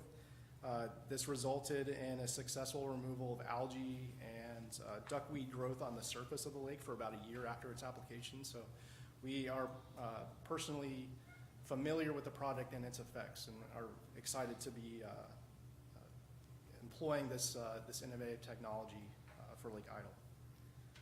So to achieve the intended results for Lake Idle, the product will be distributed over 3 broadcast applications, resulting in an estimated neutralization of over 1,000 pounds of bioavailable phosphorus. It should be noted that the project was selected by the Coastal and Heartland National Estuary Partnership, or CHNEP, to receive funding through their Exceptional Lakes and Ponds Initiative. This allows the organization to apply federal dollars to implement innovative and impactful management actions within their service area. If approved, the entire cost of the project in the amount of $230,000 will be approved, and city staff will be finalizing the details of this funding opportunity in the coming weeks. If accepted, the project will be on track to be completed by the end of 2028, not fiscal year 28, and calendar year. Apologies for the typo here. Of course, in the meantime, the city is engaged in other management activities within the Lake Idle Drainage Basin. These include street sweeping, as well as several new rain gardens and other stormwater improvements at the newly constructed Winter Haven Recreation and Cultural Center, and of course our public outreach and education measures, which aim to educate the residents in that area about what actions they can take to reduce their stormwater impacts. Now I'll hand things over to Todd Gooding with an update on South Lake Howard Nature Park.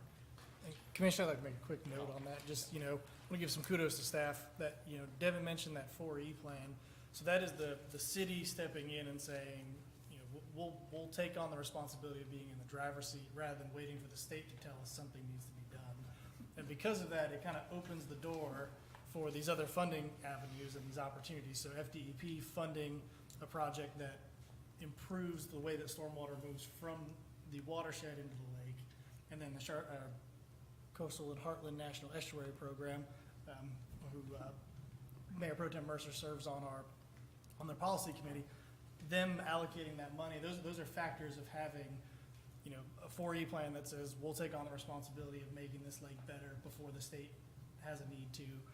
We have an annual lakes report that kind of prefaces all of the information we need to be able to enter that 4E plan. So all of those things kind of stack on each other and make getting grants and making the improvements in the watershed possible that lead to the improvements that we noted.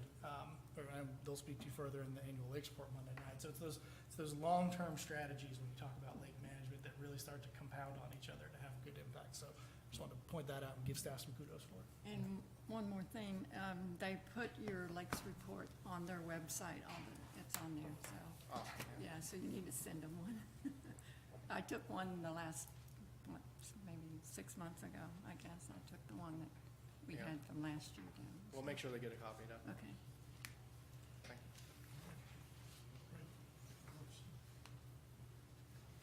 Good evening, Mayor and Commissioners. I have the privilege of giving you an update on our South Lake Howard Nature Park Expansion Project.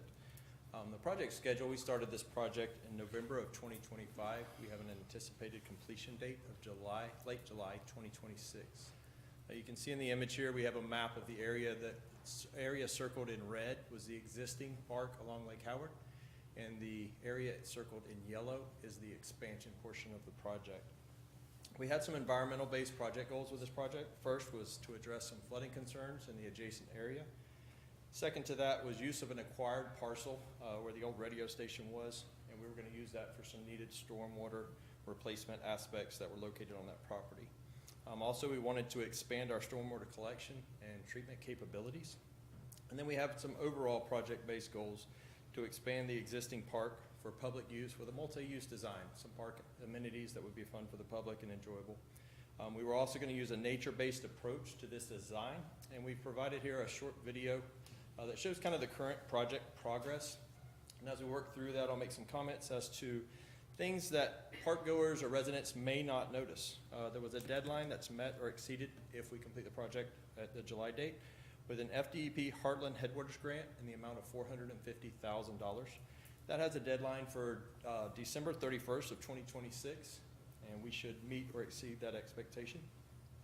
The stormwater treatment, there's some controlled cell structures along this park where the water will be contained in ponds and then be mitigated through different control structures with a weir type system.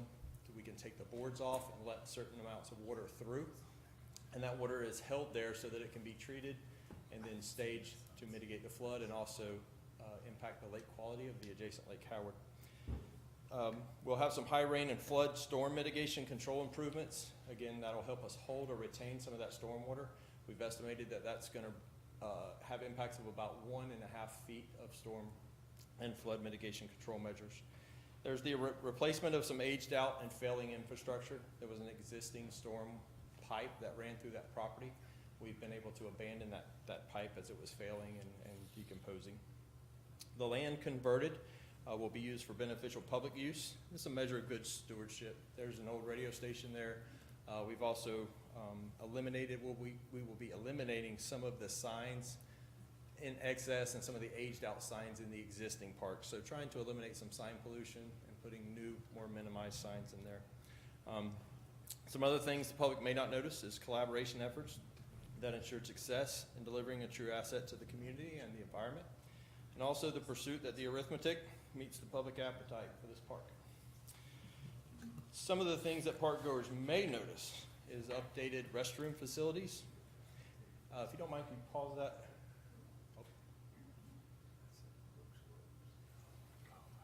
So if you can see there's a boardwalk located across that pond.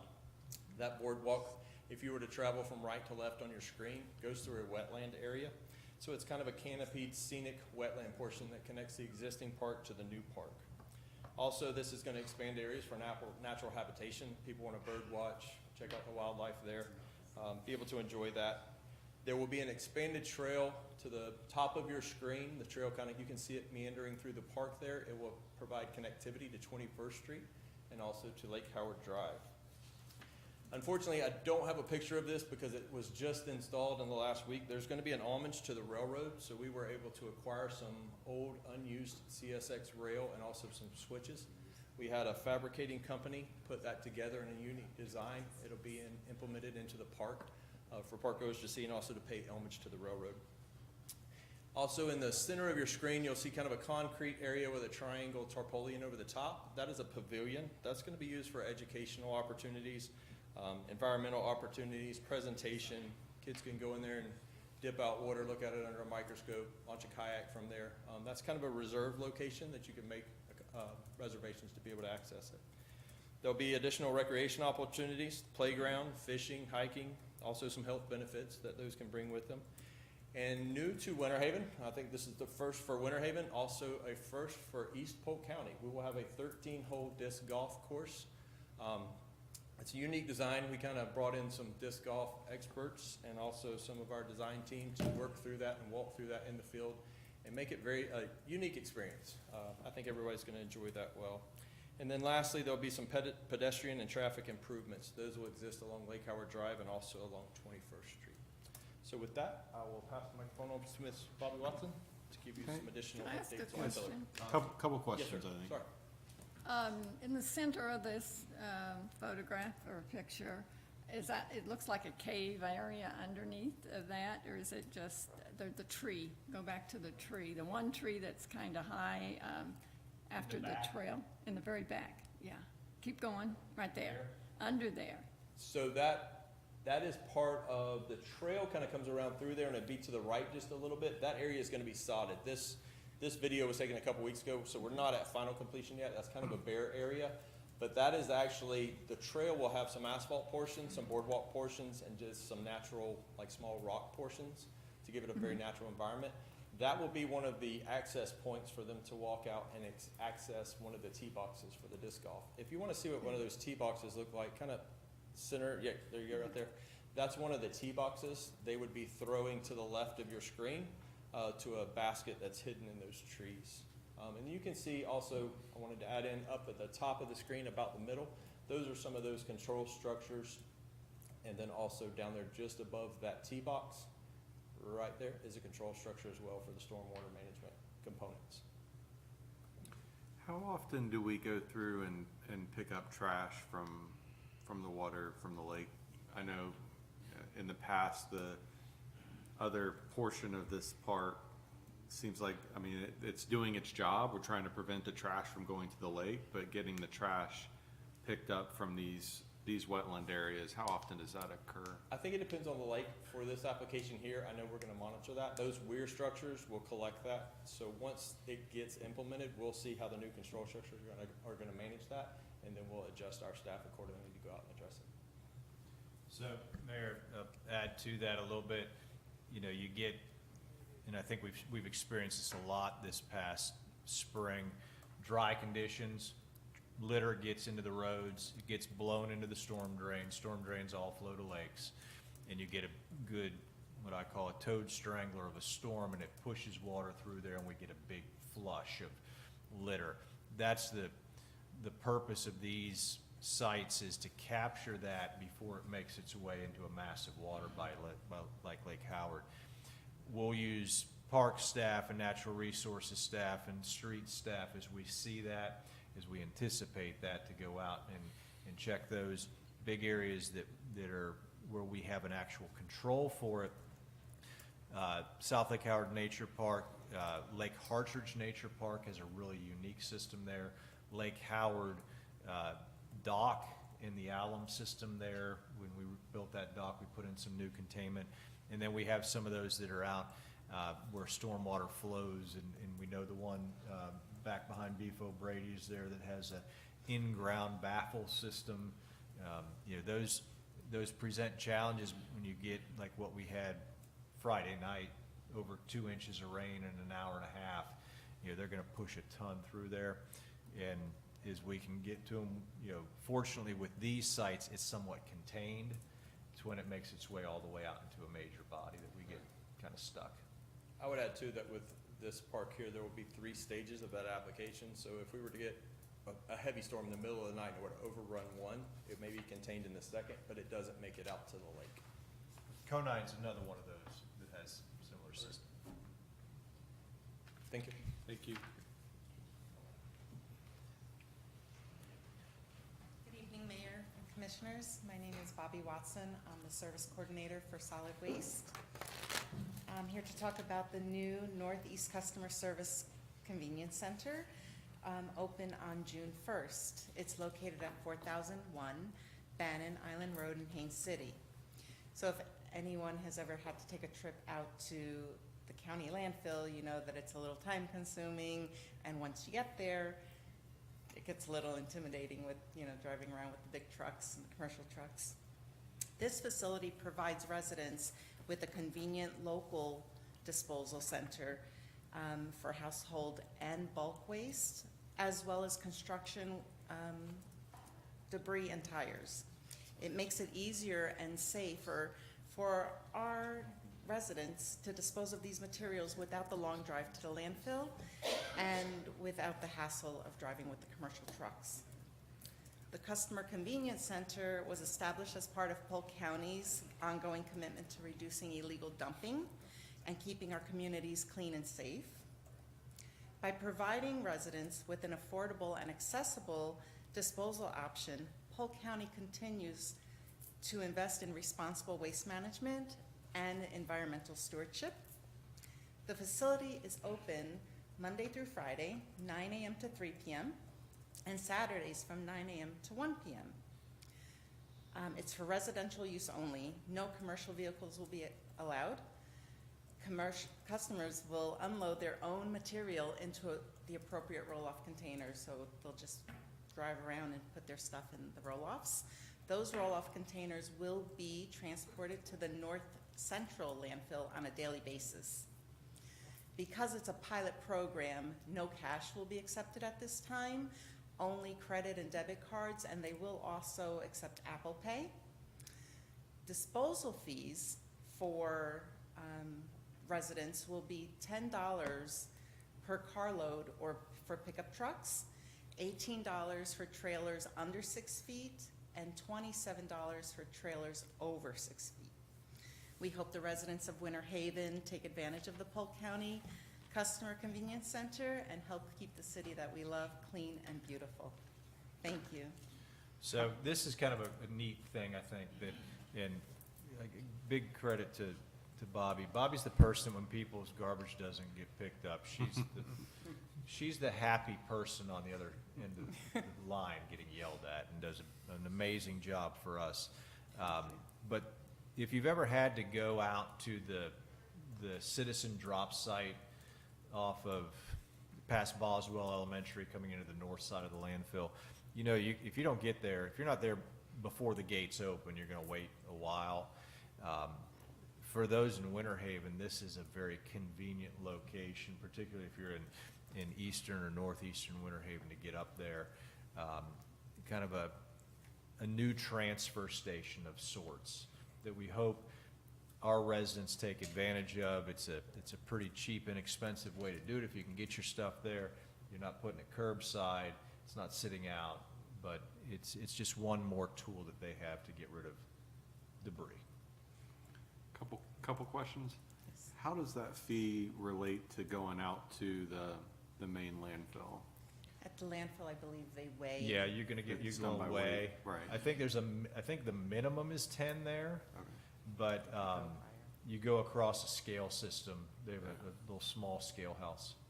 And hazardous waste like old paint cans, electronics, can that go here, or does No, that sir. have to go out? That to will still have to go to the environmental center at the landfill. For now, or would you envision that? They have not mentioned anything about ongoing, in the And future. that's a challenge, because Yeah. if you've got a truckload, you've cleaned out a loved one's garage, and you've got paints and fertilizers and old TVs, but then you've got white goods and other trash. It's two different locations within the landfill you gotta go to. Household hazardous is on the south end off of DeCastro Road, and everything else is going to the north end. Which that one's still free though too, I think. You can, Your paints and all, your chemicals are, and keep in mind, we still do household hazardous waste day here in Winter Haven. Brittany, did you have anything to add to that? Yes, sir. I was going to mention, the Polk County did hire a new solid waste director earlier this year. He is a former detective who investigated environmental crimes, and he is very familiar with the types of illegal dumping and how there's a need to dispose of household hazardous waste. And he has expressed that he's looking into other pilot programs such as this to allow for the county to have additional ways to dispose of that hazardous waste, that paint, those white goods, those situations. And so I think we'll see additional pilot programs coming out from the county in the coming months and the coming years, now that they have new leadership. thank you. So that's our presentation this evening. Again, this isn't, it aligns with the strategic plan because we talk about pillars, but these are those things that are happening, and I'm always just amazed at the incredible work your staff does. With everything else going on, these are the little things that are getting done, and big things at the same time. Most people don't even know that South Lake Howard Nature Park is being expanded, yet that is such a major asset and it's gonna be a really cool component. So hopefully you enjoyed this presentation. We're available for questions at any time regarding any of those or other projects, and we will be back in August to talk about infrastructure about the same time. And this lines up well because we'll do our budget presentation that evening specific to the water department, and that has a ton of infrastructure, as you know, for fiscal year 27 as proposed. So, That's all I have this evening for you. All right, well, with nothing else on the agenda, we will adjourn.